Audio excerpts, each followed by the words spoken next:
Assalamualaikum warahmatullahi wabarakatuh. Perkenalkan, nama saya Bustamin. Saya adalah penyuluh agama Islam di Kecamatan Sijo. Sebagai penyuluh agama, kami merupakan perpanjangan tangan pemerintah, khususnya Kementerian Agama, dalam menyampaikan pesan-pesan agama, baik secara ritual maupun sosial, di tengah-tengah masyarakat.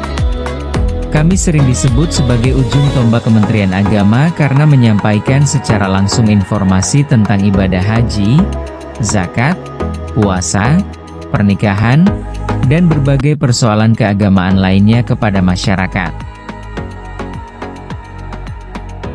Bapak Ibu jemaah haji Nurul Hikmah yang dirahmati Allah, untuk mendapat keberkahan acara pengajian rutin kita malam ini, mari kita awali dengan melafazkan basmalah. Bismillahirrahmanirrahim. Assalamualaikum warahmatullahi wabarakatuh.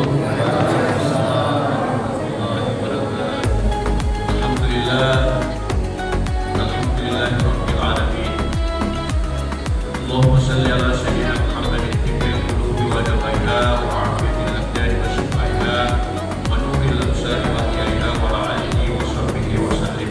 Musibah dan cobaan, ujian itu sejatinya memang itu selalu beriringan dengan perjalanan hidup manusia.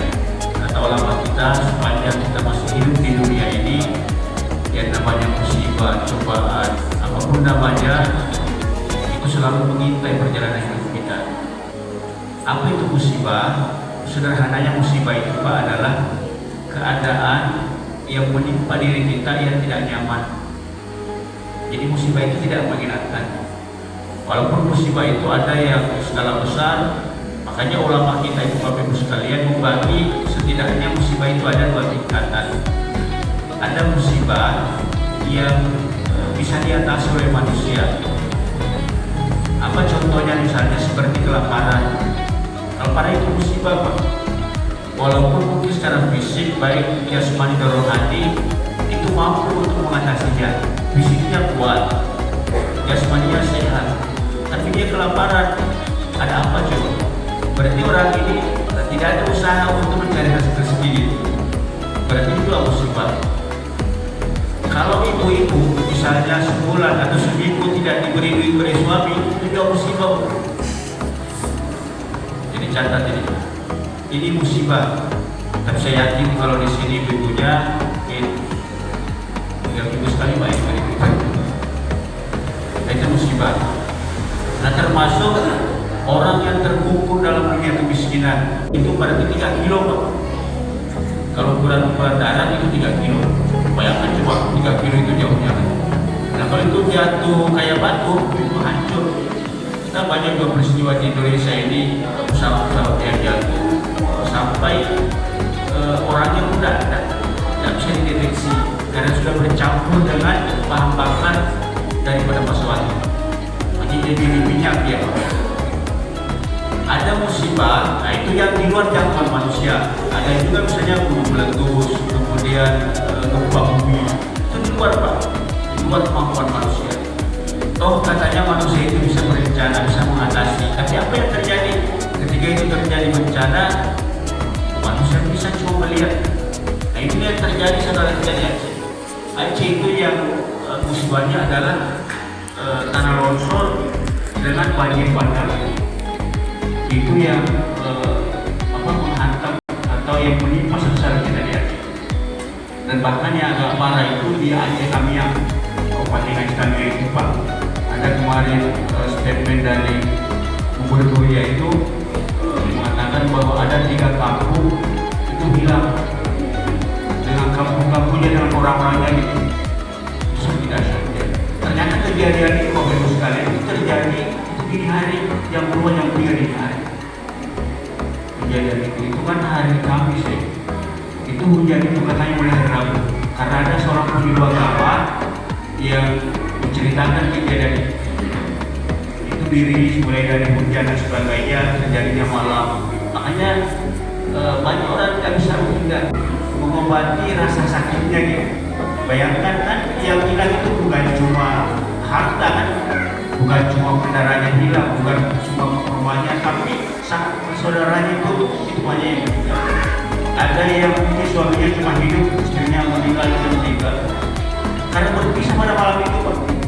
Ada yang mungkin istrinya selamat, suami anaknya itu hilang semua, terbawa arus.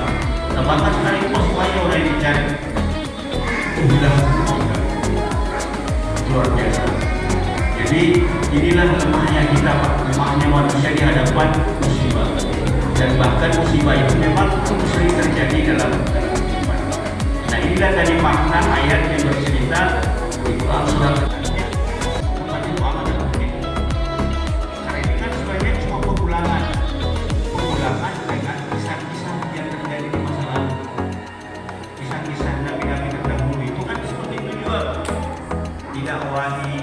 nabinya berdakwah, kemudian dia dengar dan sebagainya, itu bukan musibah azab dan sebagainya.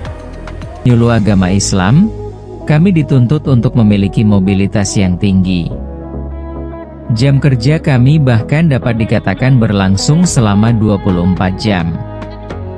Pada siang hari kami memberikan bimbingan dan penyuluhan kepada ibu-ibu majelis taklim.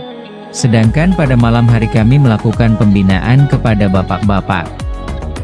Tidak jarang pula ibu-ibu menyampaikan pertanyaan dan curahan hati melalui aplikasi WhatsApp, dan semua itu harus kami jawab dengan penuh tanggung jawab. Penyuluh agama merupakan salah satu profesi yang paling membahagiakan di dunia karena kami dapat bertatap muka dan berkomunikasi dengan banyak orang, baik remaja, dewasa, maupun orang tua.